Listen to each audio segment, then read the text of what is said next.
coffee today with Tuennerman, Tales of the Cocktail founder.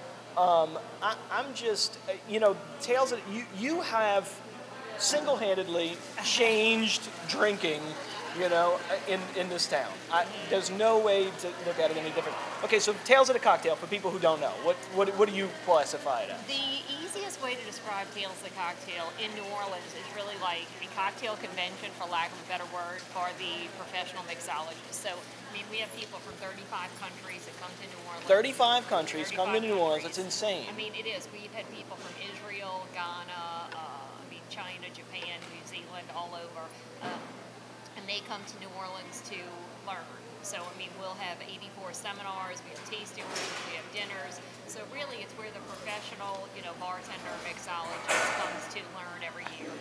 When I read this in the paper, I just can't get over how, just the economic impact to the city is huge for this, I would imagine. It is huge. We just got our results from University of New Orleans last week, and we're close to $16 million this past $16 July. million for cocktails. Obviously we know alcohol's big in this town. But, as a New Orleanian, that's one of the things that we really pride ourselves on, because now bars and restaurants, a lot of them are busier in July than they are doing Mardi Gras Jazz Fest. Yeah. And, that's one reason we started the event in July. And now we just finished up our first daiquiri season for the month of September. I can tell you, Mayhall Bar right here in St. Roch told me he was doing $200 more of business per day. And again, now that's our goal in September, because now August and September are really the slowest. And again, our economy September is my slowest for me. Right. Our economy relies on the tourism professionals. So. What made you do that? Was it a passion for bringing people to New Orleans? Was it a passion for alcohol? Actually, it was the New Orleans passion. It started, we were just chatting, we both used to work in television, but I've kind of always had an entrepreneurial spirit, and I was inspired by the book Obituary Cocktail, and I created a walking tour of New Orleans bars and restaurants, and that tour still takes place today 7 days a week.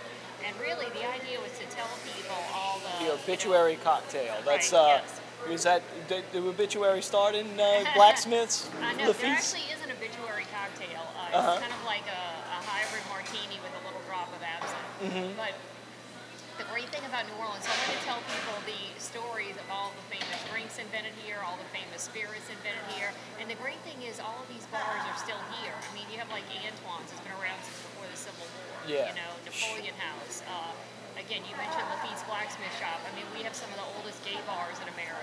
And so you can go to these bars and get these cocktails that were invented in these bars. The Grasshopper. Right, the Grasshopper, the Two Sazerac, Jacks, the Brandy Crusta, the Rainbow's Gin Fizz. Yeah. So I started this walking tour, and, it ages me to say this, but 2017 will be our 15th Tales of the Cocktail.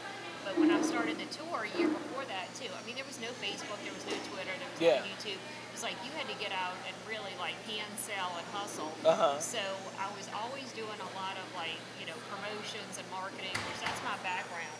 So to celebrate the first anniversary of the walking tour, to get press, I came up with this idea of Tales of the Cocktail. So I, literally talked, 10 mixologists from New York into coming in. What's interesting about Tales, or what's interesting about, and especially you talking about the Obituary Cocktail, that that you went and looked at this walking tour and reached into our cocktail history to bring it to today.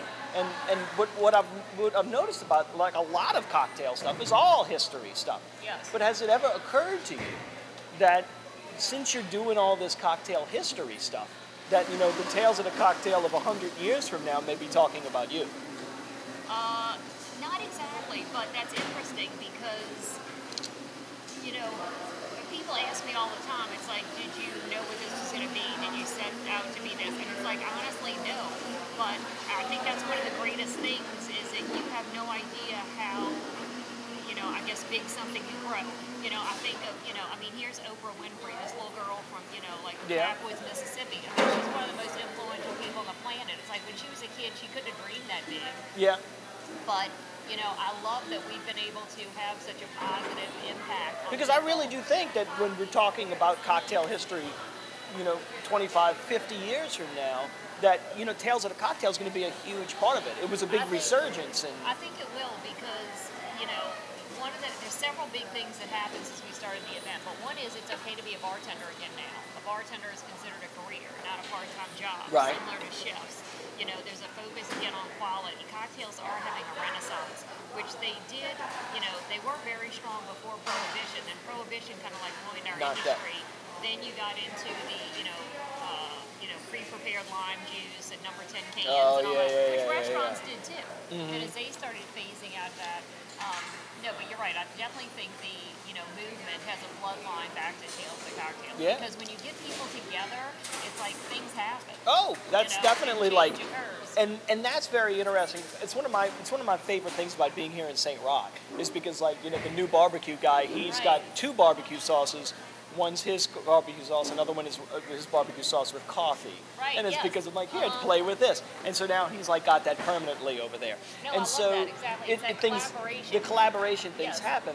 And I love that here too. It's like the bar uses a juice from Juice Nola that whatever they have left over, so it might be a watermelon syrup or coffee grinds, and he might be using to marinate the barbecue. It's so cool. Yes, I love that. And it's neat how, I'm going back to what you said before about how, you don't, when you create something, and you create it, and it has to take on its own life. Right, and you didn't think you'd be in the barbecue sauce business. I never thought I'd be in the barbecue. But now you are, and that's great. And I definitely try to do that with the coffee shop, and definitely even with this show, is that I want people to kind of put their own spin on the coffee shop. The coffee shop is really like the canvas to get kind of people together. Is kind of one of the things I've thought of. I agree. It's like coffee shops, bars.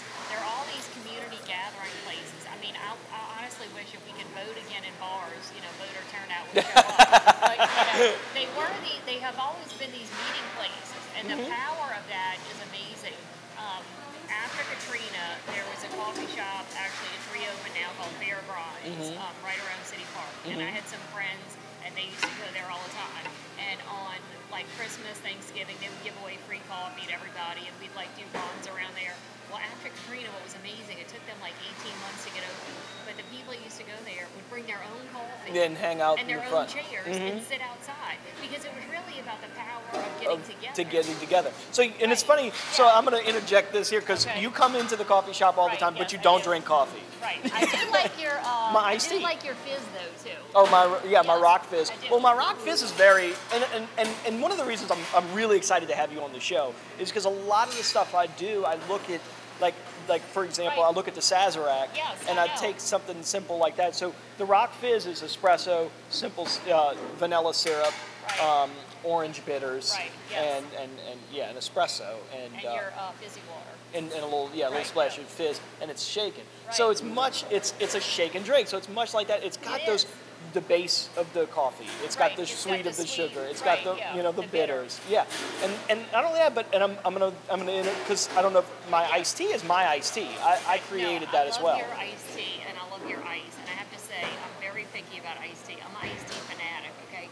and similar to coffee, it's amazing how it can be really hard to get good iced tea. I mean, after Katrina, I spent 3 months in New York. It was horrible. It was like I had to drink stale iced tea all the time.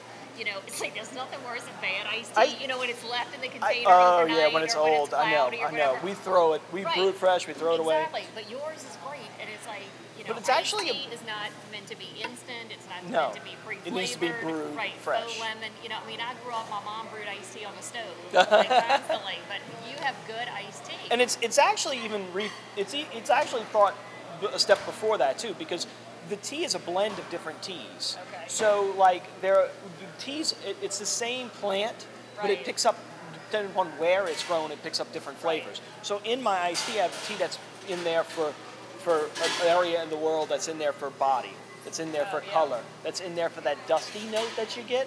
And I specifically don't have a tea in there that has an acidity to it. It's a very earthy kind of tea. Because the idea is that if you want lemon, if you want the citrus, you can add it. Exactly. But there's nothing worse than faux lemon flavor too.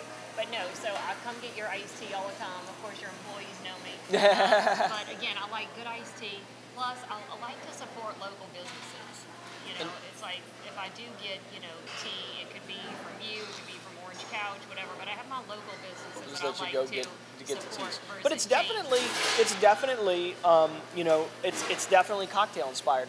I did when I was working at Channel 8. I got a press release from you, Right. and I actually went and did one of your, and I don't know if I told you this recently, but I actually went and did one of your little Sazerac classes. Oh, okay, awesome. So And you're a Sazerac. I'm a Sazerac. Yes, yeah, I'm a Sazerac. I got my plaque and everything. Yes. But that was all done. I took those classes and stuff before I did the tea. Yes. So those flavor notes and that playing that flavor chord, if you will, is stuff that I learned from you. So what I'm saying is that when I asked you, hey, you really inspire, Tales at a Cocktail, and is inspiring more in this city than just Well, that's exciting. than just Well, cocktails. I think there are a lot of similarities between coffee and cocktails too, and now you see more bars too. They're incorporating like coffee service, and the barista kind of is the bartender, and vice versa. But no, that's great to know, because I think the simplest things are the hardest to master. It is hard to get a good cup of coffee. It's hard to get a good iced tea. It's hard to just get like a really good, hot dog or something sometimes. Yeah. It's like the complex things you can I don't You know, can go find. bake or, Yeah. spin or whatever. But it's like the simple things that I think are the hardest to master, and especially consistency. Yeah. It's like the people that are coming for your coffee or me for your tea. I've never had your tea where it's cloudy, it was weak, it was whatever. It's the same consistency all the time, whether I come at 7 in the morning or 10 at night. Well, that's good. That's good to know. I'm worried about No, that. it is, but also again, Because consistency's hard. No, it is. Consistency is hard. And I was listening to a French chef the other day, and on NPR, he was talking about when a restaurant gets known for something. So he was talking about this lobster souffle, and then he was talking about a roast chicken, and he said a roast chicken is so difficult because each chicken has a different amount of fat, a different amount of skin, but it's that quest for it to always be, consistent and perfect. And good.